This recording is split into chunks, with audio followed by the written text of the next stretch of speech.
Good day, and welcome to another discussion topic for EDUC 90, the teacher and the school curriculum. In the previous lesson, you were able to identify the different roles that teachers take on as curricularists in their own classrooms and in school. After achieving the necessary proficiency for that lesson, we will now move on to a new one, which will expand your knowledge as future teachers about the individuals and groups that you should familiarize and involve yourself with as a part of your task as a local curriculum specialist. At the end of the lesson, you will be able to have 90% proficiency in A. Identifying the different stakeholders of the curriculum process and their respective roles, and B. Reflecting on the influences of each stakeholder on the curriculum as a whole. Before starting the lesson, let us define the term that will be central to today's discussion. Our operational definition, or the meaning that we will use for the term stakeholder, will be this. Stakeholders are individuals or groups who directly or indirectly influence the curriculum and make important contributions to it. Now that we have addressed the elephant in the room, kindly think of 7 individuals or groups who you think are stakeholders of the curriculum. Use the spaces provided on the pre-activity sheet that I sent to you to list your answers. You are expected to finish this within 5 minutes. Pause this video so that you can concentrate on answering. Once you are done listing your 7 stakeholders, classify them in 2 groups depending on their similarities based on your opinion. Or, put simply, think of 2 categories to which you can sort them. Use the table provided on the pre-activity sheet that I sent to you to present your answers. You are, again, expected to finish this part within 5 minutes. Pause the video so that you can concentrate on answering. Hold on to your pre-activity sheet until the end of the lesson for you to see whether your preconceived ideas of stakeholders in the curriculum process are correct or whether you had to reconstruct your ideas as the discussion progresses. As has been defined earlier, the term stakeholder in relation to curriculum means that an individual or group directly or indirectly influences the curriculum process, from start to finish. These stakeholders also sometimes make important contributions to the curriculum itself. According to Sigwa and Tuga, there are 7 stakeholders who affect the curriculum, and those are the following: the learners, the teachers, the school administrators, the parents, the publishers or instructional materials developers, the lawmakers or government officials, and the community at large. The first stakeholders are the learners. They are considered to be at the core of the curriculum since their abilities are the basis of curriculum content solution and their achievement level measures the effectiveness of the curriculum. In the 21st century, the learners' participation in the teaching-learning process has shifted from being passive to being active. They are able to be more in control of their own learning due to the advancements in technology and the availability of knowledge.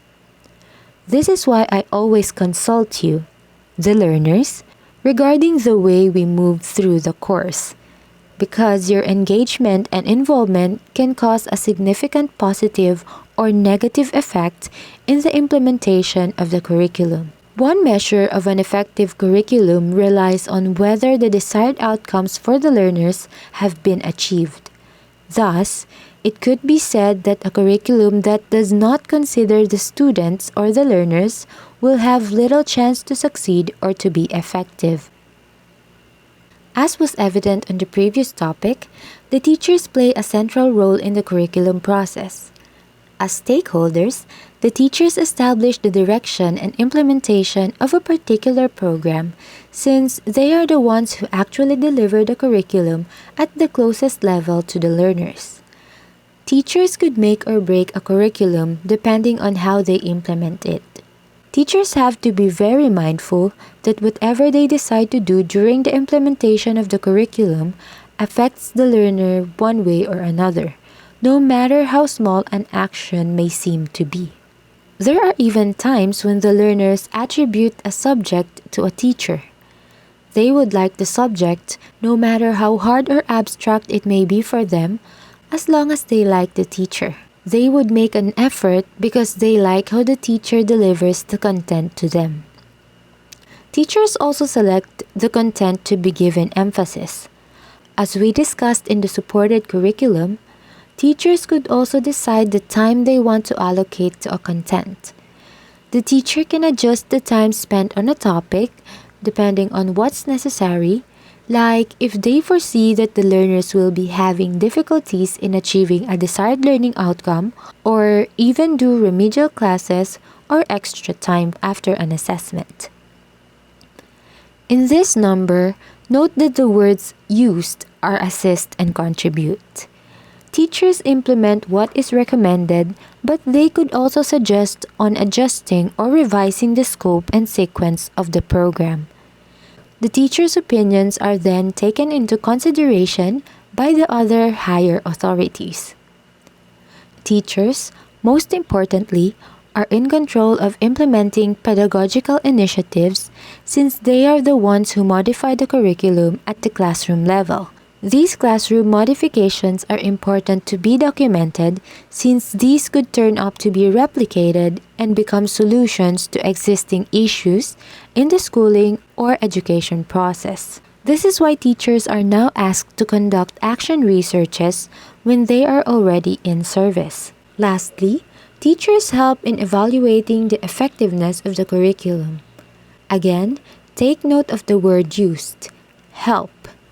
This is because the teachers conduct the seemingly smallest task in evaluating the curriculum, an evaluation task done in the classroom, which, actually, if done right, could definitely identify which parts of the intentional curriculum are working successfully and which ones are not. The next stakeholders are school administrators. They are the stakeholders who oversee and monitor the curriculum implementation. Department heads, principals, supervisors, basically the people who have designations or positions in the schools that have effects and contributions to the curriculum belong here. School administrators also have the responsibility to select, recruit, and hire qualified teachers since they decide on whether the candidate possesses the characteristics that are aligned to their educational and institutional vision, mission, and objective. Aside from teachers, they also have rules and regulations set about student admissions, which the students should abide by faithfully, just like how you have the student's handbook in this university. Moreover, school administrators are the ones who usually take in and make possible the request of teachers regarding equipment and materials that are needed for the effective delivery of instruction. They make inventories of what is available and what is needed. However, school administrators are not fully in control of budget and finances, especially in government-funded institutions. Another stakeholder has that power. The parents are stakeholders whose participation may be seen as minimal, but research has proven that the participation of parents in decision-making regarding the curriculum is extremely important. Parents should speak up through parent-school organizations like the PTA or Parent-Teacher Association so that they could be more involved in setting priorities for the curriculum. Positive effects have also been recorded when parents are more actively involved in their children's studies. According to Sigwa and Tuga, publishers or developers of instructional materials should be considered as stakeholders of the curriculum as well, since they are the ones who construct the materials used by learners and teachers. Publishers or developers of instructional materials carefully align and translate the recommended curriculum so that the students and teachers could utilize the said materials more effectively and efficiently. As detached as they may seem from schooling and the educative process, lawmakers and government officials contribute a lot as stakeholders of the curriculum. They are the ones who authorize school budgets. As was said earlier, it is not the school administrators who have the last say in finances of government-funded institutions. It's the lawmakers and government officials. Lawmakers and government officials are also the ones who enact legislations that affect curriculum change or improvement. As an example, the K-12 implementation. Decisions regarding curriculum change or improvement should be backed up by careful research, analysis, and evaluation of existing conditions, and of course, of probable initiatives for curriculum change or improvement. Lawmakers and government officials issue guidelines in designing and implementing the curriculum, as is evident upon scanning Republic Act 10533. The last stakeholder for this discussion is the community at large. The community, the people and their disposition, dictate the purpose, goal, and content of the school curricula. As I have been saying since the start of the course, one of the foundations of curriculum is taking the demands of the society in consideration. The community at large is also able to indirectly recommend directions and changes to the curriculum. After knowing the various stakeholders, let us now categorize them into two groups. Sigwa and Tuga classified them into the community-based and school-based stakeholders. Community-based stakeholders affect the learners at the societal and institutional level. On the other hand, school-based stakeholders affect the curriculum at the institutional, instructional, or experiential level. To clarify this classification, let us touch on the topic regarding the levels of the curriculum. There are 4 levels of the curriculum: the societal level, the institutional level, the instructional level, and the experiential level. The societal level is the farthest level from the learners. It is where public stakeholders participate in identifying the goals, the topics to be studied, the time to be spent in teaching and learning, and the materials to aid instruction. These public stakeholders involve politicians, special interest groups, and professional specialists. The institutional level is the level where the curriculum derived from the societal level is modified by local educators or lay people. It is where the curriculum is organized according to subjects, including the topics and themes to be studied. It may also include establishing and setting the standards, philosophies, lesson plans, and teaching guides.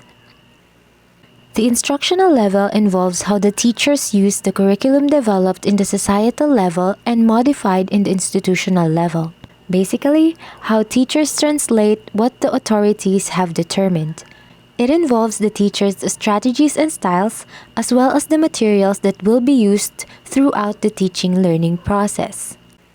Lastly, and of course, the closest to the learners since they are the ones who actually experience it, the experiential level. In this level, the curriculum is perceived and experienced by each student and may therefore vary among learners because of individual differences.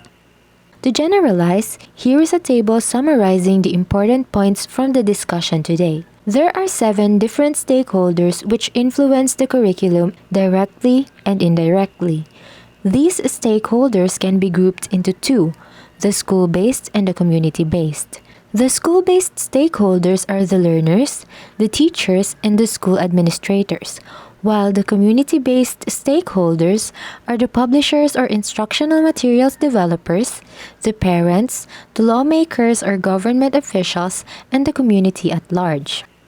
As has been the way of self-assessment and retrieval practice that I have endorsed in the previous lesson, answer the following questions strictly using your own words. Number 1. What is the role of each individual or group as stakeholders of the curriculum? Number 2. What would happen to the curriculum if one of them disappears? Be sure to elaborate on the question per stakeholder. As an example, Answer in this format. For number 1, say, the learner's effect on the curriculum are, and so on and so forth. Do this for each of the stakeholders. Pause the video so that you could focus on answering, self-assessment, and self-reflection. Lastly, here are the references used for this discussion.